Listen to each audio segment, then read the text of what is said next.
como en el caso del gobierno de Correa. Tenemos muchos casos. Nosotros sufrimos en carne propia la persecución que hubo. Mucha gente fue asesinada misteriosamente. Tenemos el caso del señor Balda, que fue secuestrado prácticamente en Colombia y traído acá ilegalmente. O sea, un sinnúmero de actos irregulares que se cometieron en este gobierno, que da la pauta para pensar que ellos están involucrados. Además, los vínculos que tienen con las bandas, con los Latin Kings, con los lobos, con los choneros, estos pactos que hicieron, estas formas de paz que teníamos, una paz relativa, pero realmente no era una paz, sino era unos pactos que ellos hacían para que estos grupos tengan el camino libre para que el narcotráfico fluya y nosotros, la ciudadanía común, pensemos que vivíamos en un país tranquilo. Doña Verónica, ¿qué miedo podría tener el expresidente Rafael Correa, exiliado en Bélgica desde hace 6 años, de la llegada al poder de su señor marido Fernando Villavicencio? Es que con Fernando en la presidencia ya se acababan los jueces corruptos, se acababa el vaivén de las prestaciones que dan aquí los políticos, del tráfico de influencias que tienen. Él tenía un proyecto en mente de fortalecer la UAFE, que es la Unidad de Análisis Financiero, para que aquellos funcionarios públicos que no puedan justificar sus recursos, esos recursos vayan al Estado. Porque aquí hay jueces, fiscales, generales de la policía, del ejército, en todas las ramas, que no han podido justificar sus bienes y sus patrimonios. Doña Verónica, hemos visto videos de su esposo, don Fernando Villavicencio, en varias oportunidades en campaña, denunciando que tanto él como sus hombres de seguridad habían recibido mensajes directos de alias Fito, el jefe de los choneros, diciéndole que prácticamente era hombre muerto, que lo amenazaba todo el tiempo. Incluso uno muy impresionante cuando lo llaman y le dicen: lo estamos esperando en el aeropuerto para matarlo. Él tenía esa preocupación permanente por lo que pudiera hacer alias Fito. ¿Las autoridades ecuatorianas nunca tomaron en serio esas amenazas? Hay una cosa simpática que pasa en nuestro país.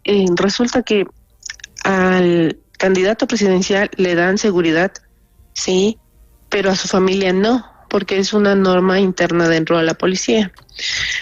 Y Fernando, claro que tenía miedo de estas amenazas porque eran reales y eran creíbles. Pero yo siempre digo, es más el amor que sintió por este país que el miedo que sentía por su propia integridad. Verónica, ¿usted vio esos mensajes en el celular de su marido? ¿Vio las amenazas de Fito y de los choneros?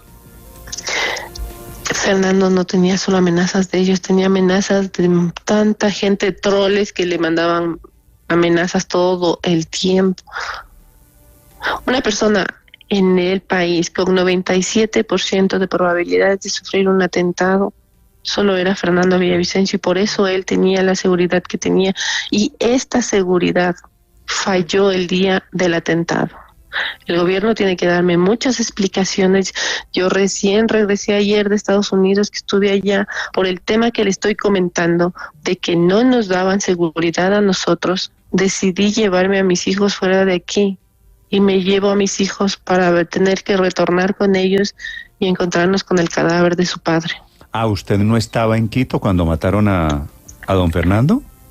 No estaba en Quito. Doña Verónica, ese audio que hemos escuchado aquí en Colombia, que escucharon los ecuatorianos, de una mujer llorando, diciendo que había problemas en la seguridad, en el protocolo de seguridad, y que Ecuador debía irse a la guerra civil.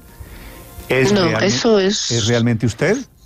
No, eso es falso. Yo recién la primera entrevista que di fue a la cadena NTN desde la ciudad de Panamá, donde estaba esperando el transbordo para regresar acá a Quito.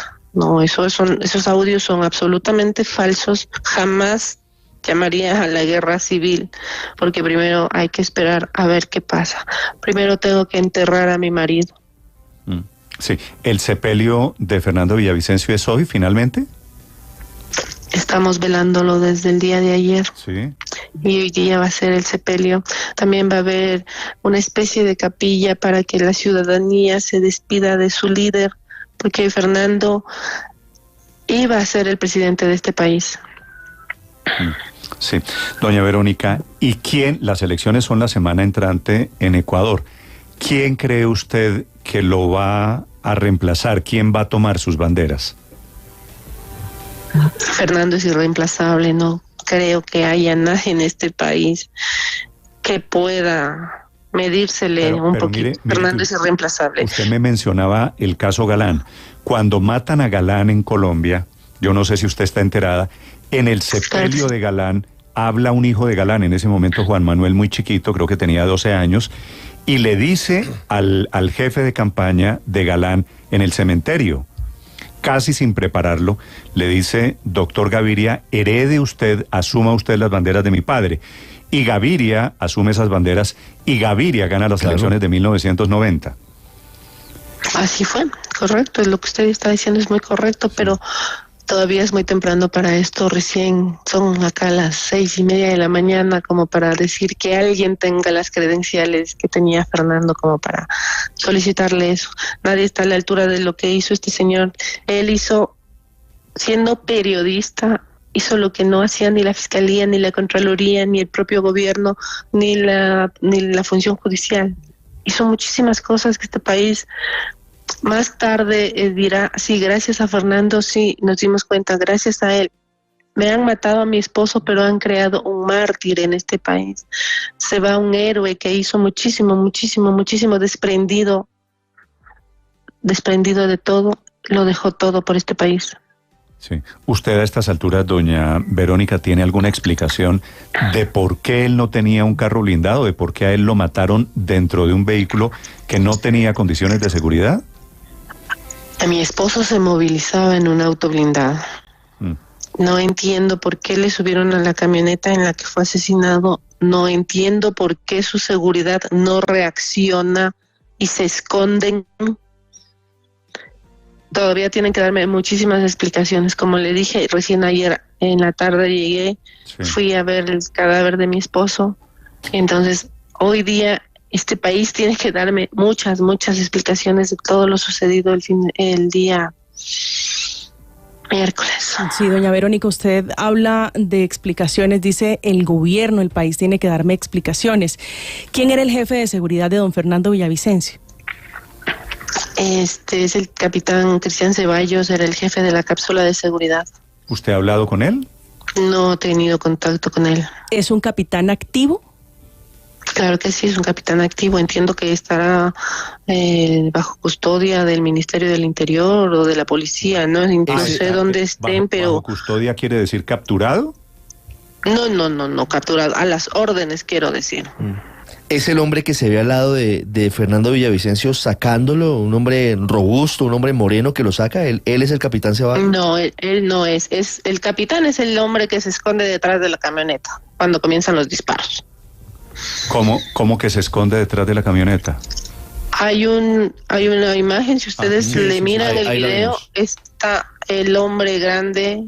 Ok, que va a la cuando izquierda. Cierran la puerta y el otro se agacha a esconderse atrás de la camioneta en lugar de actuar. Como decimos en Colombia, berraca seguridad, ¿no? Imagínese lo que yo estoy sintiendo. Sí, la entiendo perfectamente. Doña Verónica, le envío un saludo, un abrazo y nuestra solidaridad en este momento para usted, para la familia de Fernando Villavicencio. Muchísimas gracias, muchas gracias a ustedes y al hermano país de Colombia, porque sí, en realidad esta ola de violencia nos afecta a todos. Y me avergüenza, todos somos parte de lo mismo. Me avergüenza que en esta oportunidad, como en otras, los sicarios sean colombianos. Gracias, doña Verónica. Feliz día para